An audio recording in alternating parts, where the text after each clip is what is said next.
The man started spitting madly as soon as he got off the plane, and his whole body was like a high-pressure water gun. The plane he had taken was even more bizarre. The plane was originally a 3-hour flight, but it actually flew in the air for a full 5 years. However, what was even more bizarre was that all the passengers on the plane did not notice anything unusual, and only thought it was an ordinary 3-hour flight. But all the passengers' families thought they had met with an accident. But when the captain contacted the tower to request landing, the ground staff was shocked when they heard that it was Flight 828. After carefully verifying and asking the captain's name and the number of passengers, the ground staff approved the plane to land, but it landed at an uninhabited alternate airport. When the passengers got off the plane, they were surrounded by police and reporters. The passengers were also panicked when they saw this scene and were discussing what had happened. At this time, a detective stood up.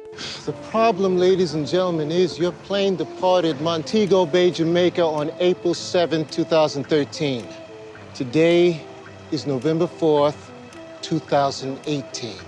Everyone was confused. They looked at each other and couldn't believe it was true, because only 3 hours had passed for them. How could it become something that happened 5 years ago? In order to find out the reason, the detectives detained the plane and all the passengers and questioned them one by one. But the answers were all the same, just a strong gust of air. Then the plane returned to normal. The detectives even checked everything on the plane but found nothing. They had no choice but to release the passengers to reunite with their families. Seeing their missing loved ones reappear, they cried with joy and hugged each other. 5 years have passed and everything has changed dramatically except for the passengers on the plane. After all the passengers left, the local incident investigation team intervened. They wanted to find out the reason. The plane had been flying for 5 years. It did not need to be refueled. There was no change in the passengers, but they didn't know it at the time. The real test has just begun.